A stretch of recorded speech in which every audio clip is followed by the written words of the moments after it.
السلام عليكم ورحمه الله وبركاته. رجاله اولى ثانوي، اخبارك ايه؟ بعد ما لخصت لك المنهج كله في فيديو واحد في 4 ساعات، المفروض ان انت دلوقتي مزقطط. ولو انت مش عارف الفيديو ده هحط لك لينك تحت، لو عندك فرصه اسمعه. والله لو عندك حتى نص يوم تسمعه، 4 ساعات حرفيا كانك اول مره تروح عند المدرس الفيزياء وبتسمع شرح الدرس لاول مره.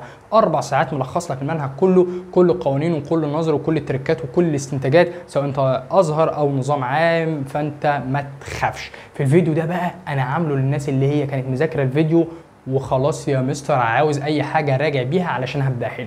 في الفيديو ده لو واحد خلاص يا مستر الساعه 10 بالليل وفاضل لي ساعتين وانام وانا بطيخه في الفيزياء، الفيديو ده برضه هيفيدك. ليه؟ لان انا جبت لك كل قوانين المنهج بتاعك. عندي كام قانون يا مستر؟ الناس بتوع ثانيه ثانوي انت بتقول 50 قانون، لا احنا عندنا هنا 35 قانون بس كده يا مستر. بس كده. كل قانون هقول لك عليه، هقول لك ده هتستخدمه امتى. انا هنزل لك كده الورق على الجروب بتاعنا، هحط لك لينك الجروب تحت وهحط لك رقمي تحت عشان لو الجروب اتملى. فانت حاول اسمع وانت بتذاكر القانون وانت بتبص على القانون كده، علشان على الاقل تستفاد ان القانون ده انا هستخدمه امتى. ما انا ممكن انا عارف القانون وخلاص، فانا عاوزك تستفاد. عاوزك تشير الفيديو ده لكل زمايلك، وسبسكرايب للقناه لو انت اول مره تشوفنا، ولايك على الفيديو ده، وشير كتير يا بطل. عاوزين نقرب من حلم ال 100,000. وما تنساش تدعي لي دعوه حلوه كده، وهستنى رايك ان شاء الله بعد الفيديو ده، وهستناك كمان بعد الامتحان ان شاء الله. يلا نبدا الفيديو بتاعنا. مبدئيا كده قلت لك الكنز بتاعنا اللي انا قلت لك عليه في ستوري الواتس. ايه الكنز بتاعك ده؟ الكنز بتاعنا ده فيه حل اختبارات بتاعتك. الكنز بتاعنا ده فيه 35 قانون. طيب هتنزله لي؟ هنزله لك PDF، ما تخافش انا عارفك انت عاوزه. طيب اولا يا مستر، والنبي يا مستر شيله معاك بس علشان ايه؟ علشان بس ايه السنه الجايه ان شاء الله الترم الثاني في ثانيه ثانوي باخده منك. حاضر يا عم. ان ثانيه ثانوي بص ملخصين 50 قانون، 50 قانون عندهم 50 قانون. يعني هم كده لو لموها مع بعض هيجيبوا لهم مثلا بتاع 40 قانون، في 10 كده احنا جايبينهم من تحت السلم ان شاء الله. فانت نفس الكلام جايبين لك كده كام قانون من تحت السلم. اول ما دخلت انت المنهج بتاعك راح جاي بيقول لك عندك حاجه اسمها كميه التحرك. فاول قانون عندي بيقول ان البي بتساوي ام في. مين دي؟ دي حاجه اسمها كميه التحرك. مين دي؟ دي كتله الجسم. مين دي؟ دي سرعه الجسم. شكرا. ده اول قانون عندي. بعد كده يا مستر بس بشرط ان هنا الجسم كان بادئ في اي بصفر وبقى ليه في اف. طب يا مستر لو الجسم بادئ من في اي بقيمه وليه في اف كمان بقيمه، ساعتها بنقول ايه؟ ساعتها بنقول ان انا عندي الدلتا بي بتساوي ام دلتا في. طيب يعني ام مضروبه دلتا في عباره عن ايه؟ في اف ناقص في ايه؟ ناقص في اي. فخد بالك من اول حته. طيب كل ده كاتبه لك كده. انت خدت كام قانون؟ ادي يا مستر اول قانون عندي، تاني قانون عندي يا مستر اللي هو ده. طيب بعد كده دخلت على حاجه اسمها قانون نيوتن الثاني. قانون نيوتن الثاني بيقول ايه؟ بيقول لك والله انا عندي حاجه بتقول ان الاف بتساوي ام في ايه. مين ده؟ ده القوه اللي اثرت على الجسم. مين ده؟ ده كتله الجسم. مين ده؟ انا لما اثرت على الجسم بقوه اكتسب عجله اهي. شكرا يا مستر، بارك الله فيك. طيب ببص بعد شويه لقيت يا مستر ان ممكن افك العجله دي لقانون انا اخدته في الترم الاول بيقول ان العجله بتساوي السرعه على الزمن. يبقى انا ممكن انزل اهي الام زي ما هي وافك العجله لدلتا في على دلتا تي. يبقى انا عندي قانون القوه ام في ايه، وعندي قانون تاني ام في دلتا في على دلتا تي. يبقى لحد هنا في اي مشكله؟ لا يا مستر مفيش اي مشكله والحمد لله. طيب مستر انا البتاع ده بشبه عليه. مين ده؟ ام في. ايوه مين يعني؟ اللي هو كمية التحرك. يبقى اقدر كمان اشيل البسط بتاعي واحط مكانه دلتا بي على دلتا تي. يبقى انا كده عندي كام قانون للقوة بتاعتي؟ ام في ايه ده اول قانون، تاني قانون ام في على دلتا تي، تالت قانون الدلتا بي اللي هي كمية التحرك على مين؟ الدلتا تي. لازم تبقى عارف حاجة هنا رقم 4. البتاع ده حاططه لك كده في اخر القوانين بس اقوله لك دلوقتي. لما تيجي بنحسب لو اداك شكل زي كده وحط هنا اف وحط هنا تي ورسم رسمه وحشه كده، كنا بنقول تبعا لهذه العلاقه اف بتساوي دلتا بي على دلتا تي. اذا اضرب طرفين فاصلين يبقى الدلتا بي بتساوي اف دلتا تي. كنت بقول لك خلي بالك من المنظر ده، لو مديك علاقه بين الاف والتي فاقدر اقول المساحه تحت منحنى الاف والتي. ادي شكل مثلث ومستطيل، المساحه تحت المنحنى عباره عن مين؟ كميه التحرك. يعني تجيب مساحه المستطيل وتجمع عليه مساحه المثلث مثلث تجمعهم مع بعض يديك مين؟ كميه التحرك. فواحد شاطر مركز مذاكر الفيديو ال4 ساعات يقول لي استنى، لو هنا حط لي يا مستر دي، فكنت بتقول لي تبع لقانون الشغل اف في دي المساحه تحت منحنى القوه والازاحه كان بيساوي شغل، لكن المساحه تحت منحنى الاف والزمن كان بيساوي كميه تحرك. واحد تاني يقول لي بقول لك انت كده هتلخبطني. حاضر لما اجيبه. طيب حد هنا زي الفل، حد هنا زي الفل. طيب رقم 5 بيقول ايه في رقم 5؟ بيقول لك في رقم 5 في حاجه كده خدناها، ان القوه المحركه بتساوي القوه المؤثره ناقص قوه الاحتكاك. معلش فهمها لي. بص يا سيدي، لو انا دلوقتي معايا عربيه او معايا مكتب واثرت عليه، يبقى دي القوه المؤثره بقوه 50 نيوتن. هل الجسم ده هيتحرك ب 50 نيوتن؟ لا، ما هو في قوه احتكاك الناحيه دي بتحاول توقفه وليكن ب 3 نيوتن، دي اسمها قوه الاحتكاك. فبالتالي القوه المحركه اللي هيتحرك بيها المكتب ده هو عباره عن 50 ناقص 3، اللي هي عباره عن مين؟ القوه المؤثره ناقص قوه الاحتكاك. اسالك سؤال، ينفع القوه اللي بيتحرك بيها الجسم تبقى اكبر من المؤثره ازاي؟ يعني انا ازقه ب 50 نيوتن الجسم يمشي ب 60 نيوتن، ازاي ما ينفعش؟ طب ينفع القوه المؤثره تبقى اكبر من قوه الاحتكاك؟ ده انا بزق ب 50 لقيته ماشي ب 45، راحوا فين الخمسه؟ ما هو طاروا في الاحتكاك. طب ينفع الاثنين يساووا بعض؟ لما يكون ده بصفر قوه الاحتكاك. امتى ده يبقى بصفر؟ لما يكون السطح ايه؟ املس. طيب كده انا فهمتهولك. تعال خش على 6. مين ده؟ معدلات الحركة الثلاثة. في اف بتساوي في اي زائد اي تي. هاي واحد كمان تاني. دي بتساوي في اي تي زائد نص اي تي تربيع. واحد تالت. في اف تربيع بتساوي في اي زائد 2 اي دي. بس الكلام ده لو الجسم بتاعي ماشي كده وكده. طب لو الجسم بتاعي ماشي دي فوق ولتحت، فساعتها كنا بنشيل الايهات ونحط مكانها جهات. ماشي لحد هنا في اي مشكله؟ لا يا عم مفيش اي مشكله. طيب خلصنا دول، خش على اللي وراه. رقم 8.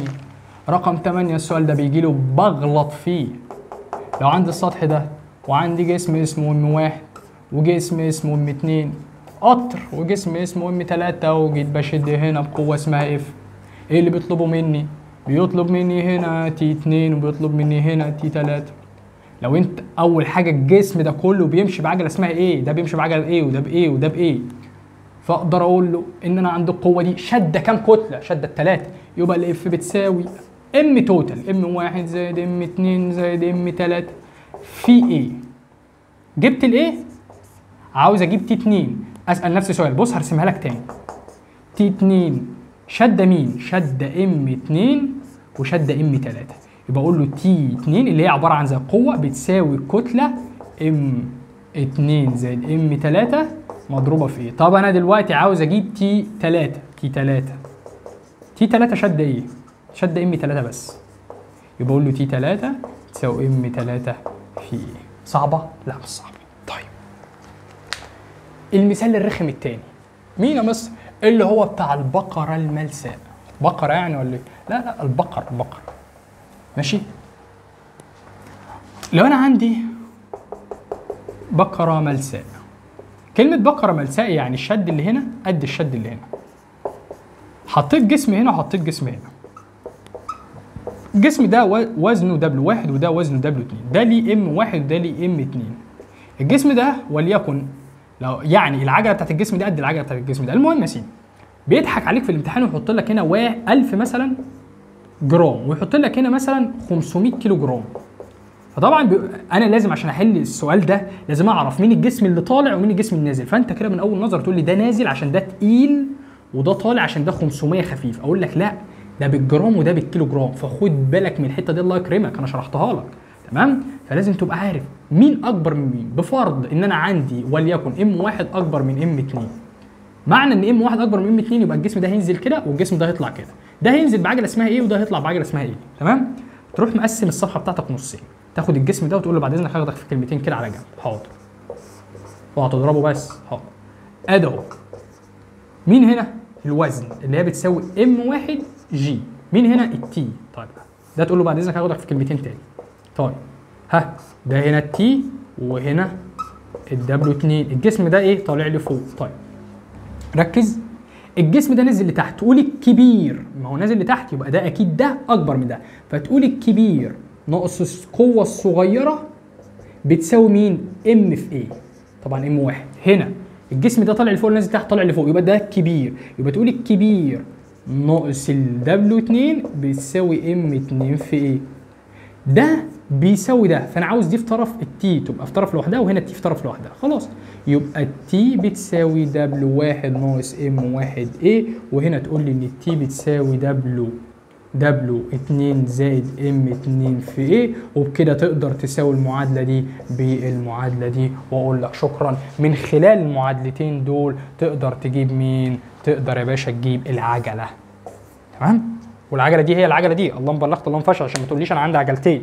طيب كده يا باشا انت عندك ايه؟ قانون رقم 9 زي الفل. عندك قانونين تافهين جدا جدا جدا هتتبسط بيهم انت. يعني يا مستر الوزن بيساوي ايه؟ الكتله بتساوي ايه؟ الله انا عارف انا الكلام ده. هو مستر الوزن بيختلف من مكان لاخر؟ بسبب اختلاف العجله الجاذبيه الارضيه. طيب يبقى انا عندي هنا 10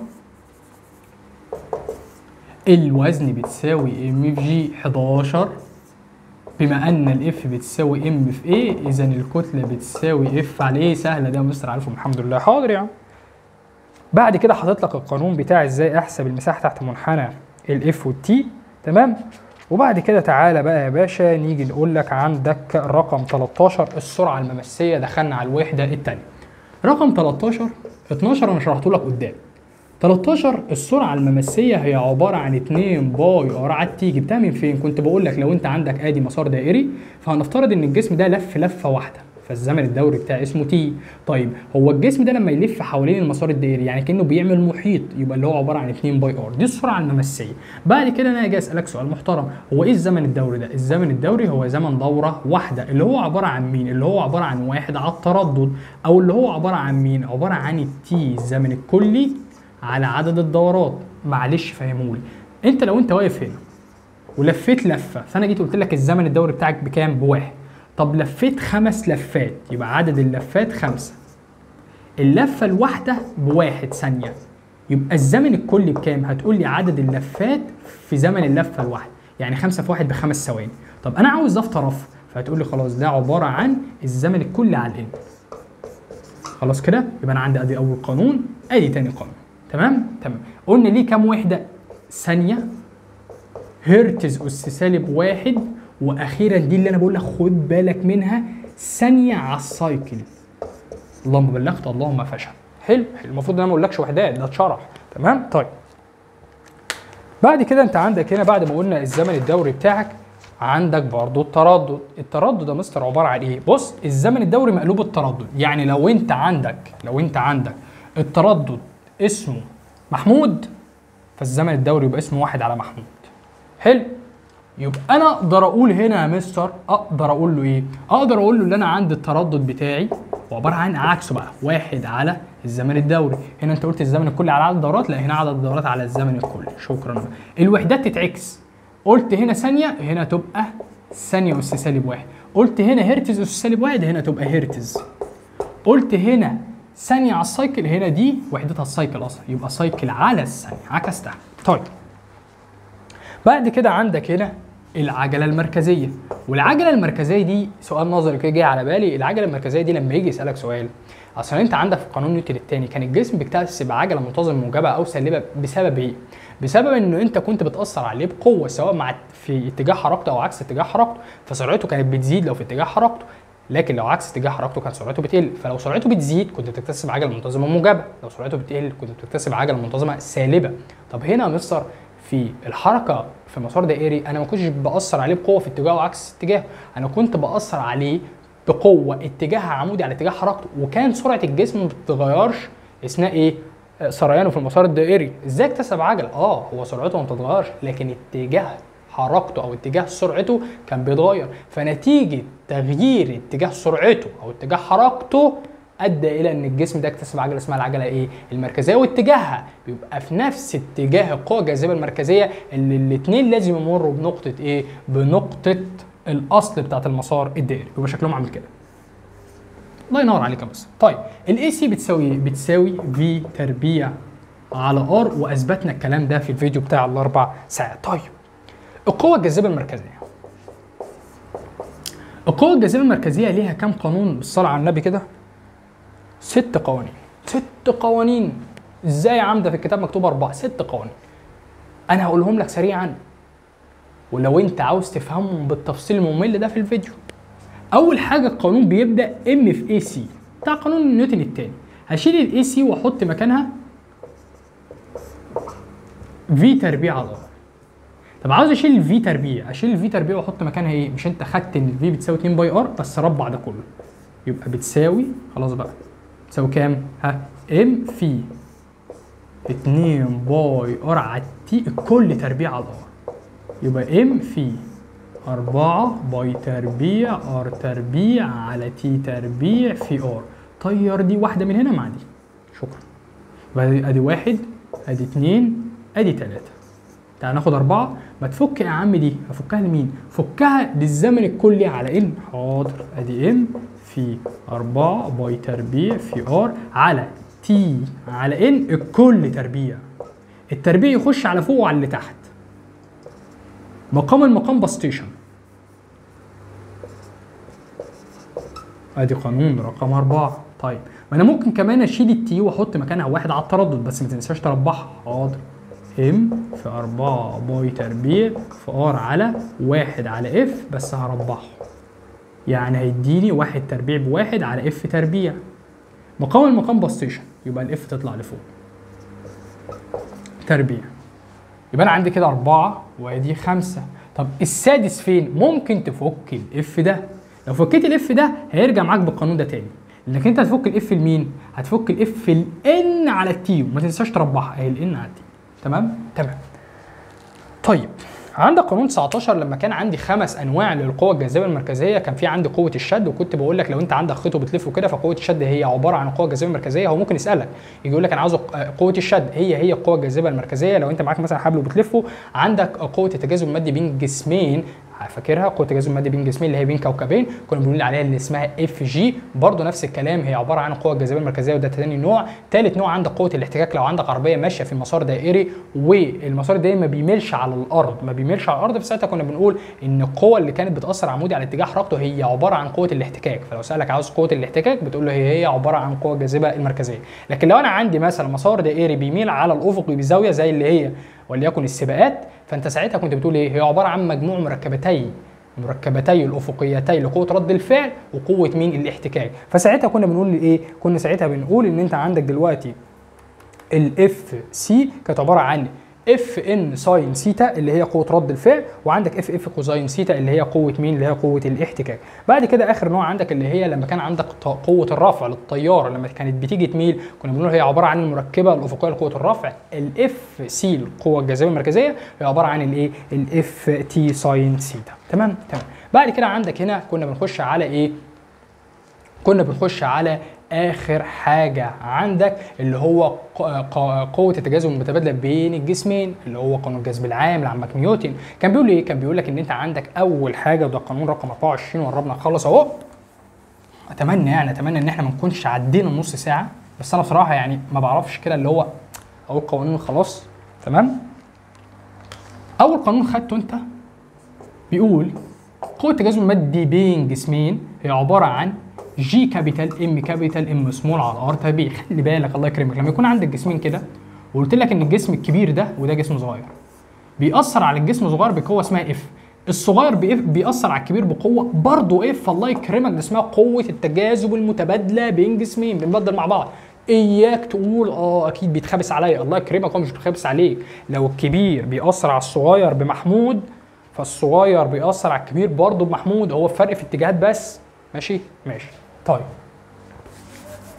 طيب وبعدين ادي اول حاجه. بعد كده خدت حاجه اسمها طبعا ده مين؟ قوه التجاذب المتبادله بين الجسمين. مين ده؟ ثابت الجذب العام اللي هو 6 علامه 6 7 في 10 اس سالب 11.